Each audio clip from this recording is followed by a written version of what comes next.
There is an oil that costs $1. You can buy it at any hardware store, any farm supply, any paint aisle in any town in any country on earth.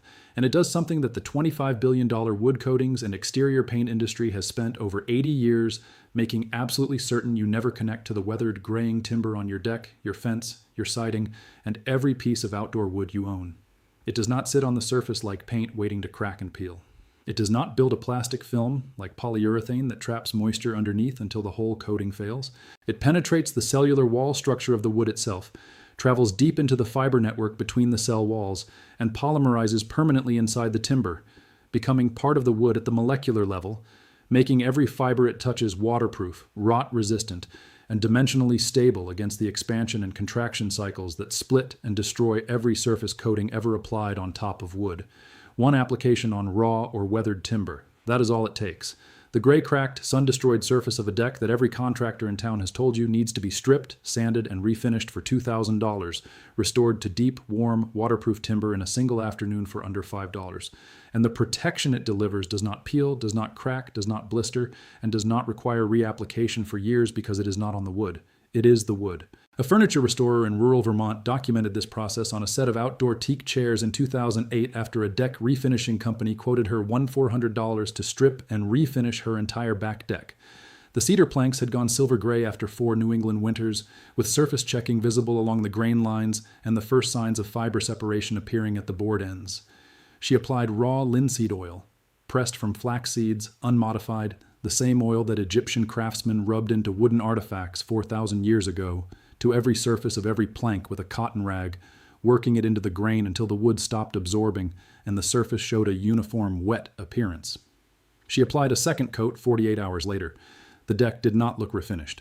It looked alive. The gray oxidized surface layer had dissolved back into the grain, the warm amber of the original cedar had returned from beneath 4 years of weathering, and the surface repelled water in tight beads on contact. 4 years later, she applied a single maintenance coat in one afternoon. 12 years after the original treatment, the deck is structurally sound, visually intact, and has never once been stripped, sanded, or professionally refinished. Her total expenditure on wood protection for a 400 square foot deck over 12 years, under $30. The wood coatings industry in the United States generates over $25 billion in annual revenue.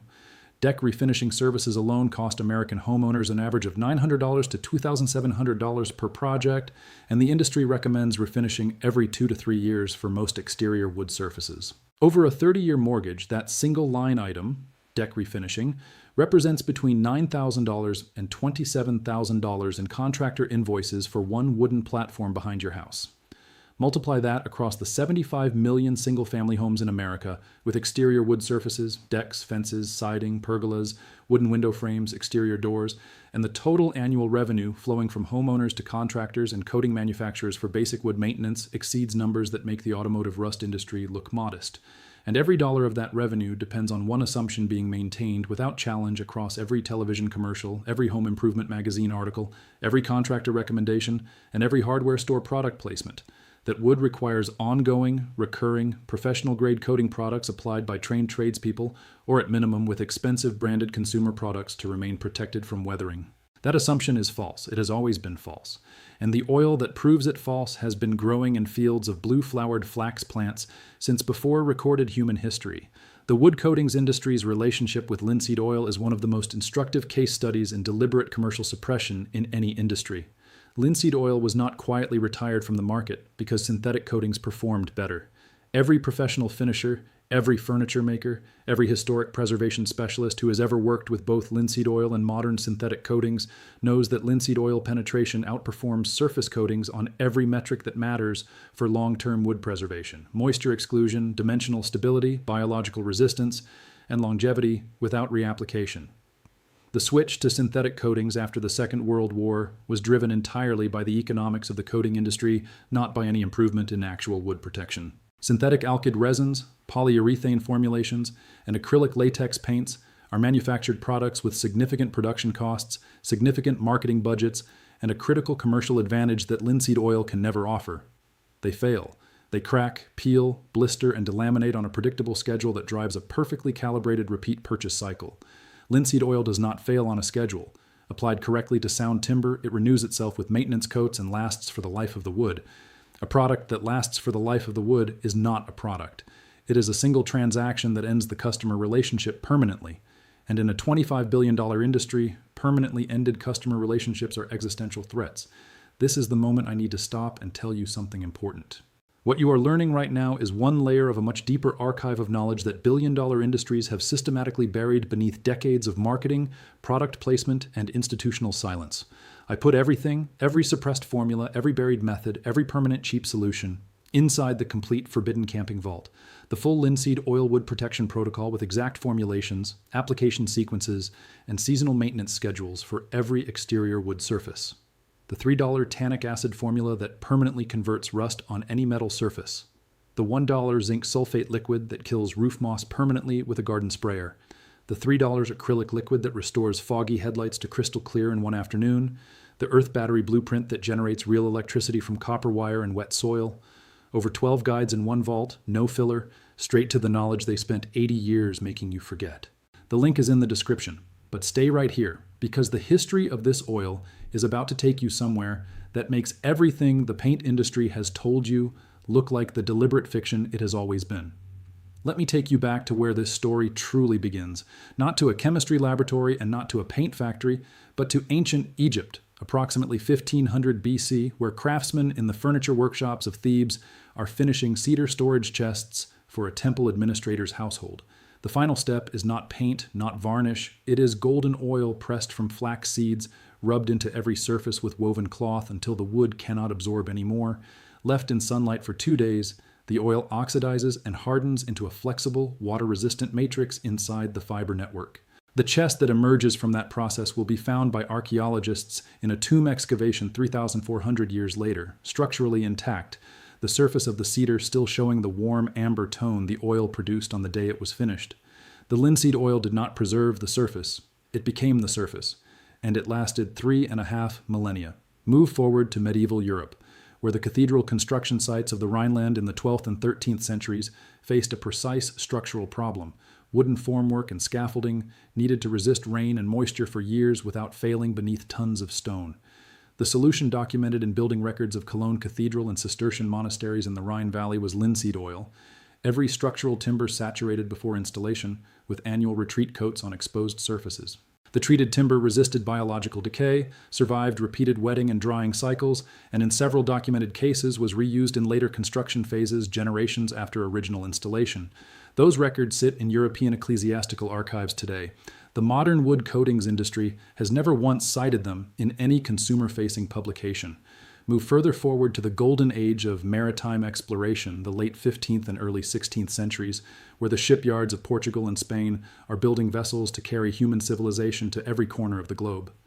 The timber hulls, masts, and deck structures of those ships faced conditions no modern exterior coating has ever been asked to survive: continuous saltwater exposure, tropical sun, storm force mechanical stress, and years at sea without dry dock access. The solution was linseed oil, applied in multiple heated coats to every structural timber before assembly. Portuguese shipbuilding records from the Vasco da Gama era document linseed oil procurement in quantities measured in tons per vessel. The hulls of ships that completed multi-year ocean voyages and returned intact were treated with linseed oil as their primary structural preservation system. No synthetic coating existed, none was needed. Now let me show you precisely why this oil does what no paint, no polyurethane, no stain, and no synthetic coating can replicate at any price point. The chemistry is elegant, it is ancient, and it is completely devastating to the modern wood coatings industry's entire product rationale. Wood is a biological composite material consisting of cellulose fiber bundles embedded in a lignin matrix, with a network of hollow cells that transport water and nutrients in living timber, and that remain as open capillary channels in dried lumber. Every synthetic coating applied to wood, paint, polyurethane, stain, acrylic sits on top of this cell network rather than inside it. When moisture penetrates at any edge, joint, crack, or surface defect in the coating, it enters the cell network and becomes trapped between the coating and the wood.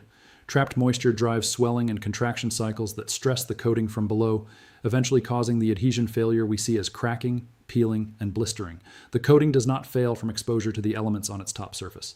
It fails from moisture cycling on its bottom surface, trapped against the wood by the very coating meant to protect it. This is not a manufacturing defect. It is the fundamental physical consequence of applying a surface barrier to a hygroscopic biological material that moves with moisture content changes. Every coating manufacturer knows this. Every professional finisher knows this.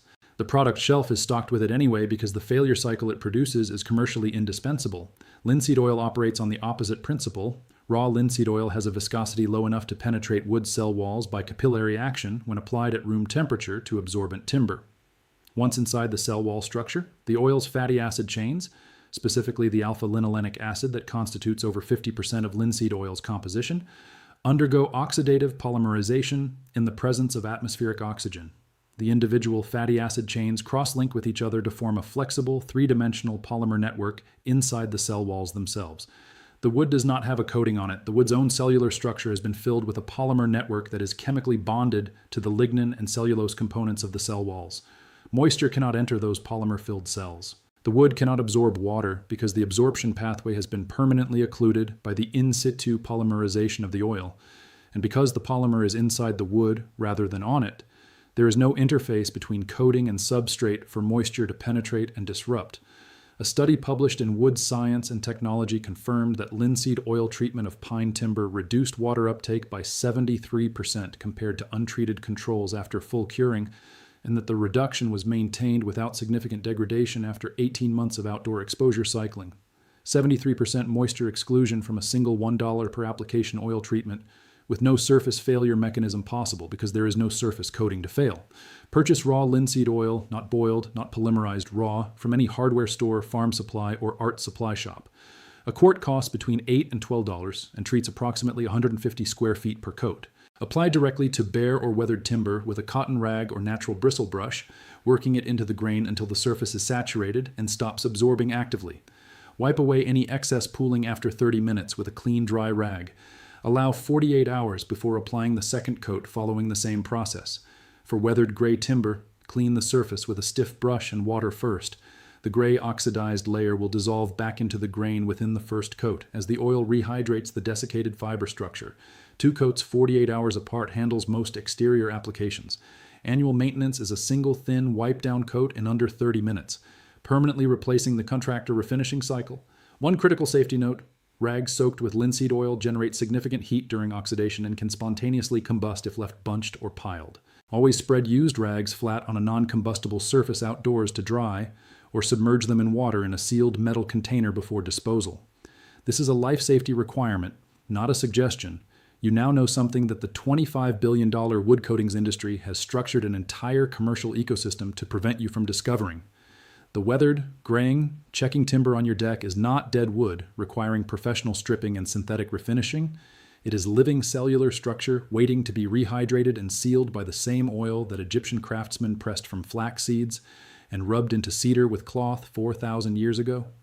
The cathedral builders of medieval Europe knew this oil, the shipwrights of the age of exploration knew it, the furniture makers and cabinet makers of every generation before the post-war petrochemical industry knew it, and 80 years of synthetic coating marketing, contractor training programs, and hardware store product placement have spent every dollar of their combined budget ensuring that your generation forgot it entirely. The paint that peels off your deck every 3 years is not a material limitation of wood. It is the designed failure of a product category that replaced a permanent solution with a profitable one. That replacement ends the moment you pick up a quart of raw linseed oil and spend an afternoon giving your timber back what the industry spent 80 years taking away. Share this with every homeowner you know who has ever been quoted thousands of dollars for deck refinishing. Every share breaks open a vault the industry spent decades sealing. Subscribe and stay close, because the next vault opens soon, and what is inside will make this one look like the introduction.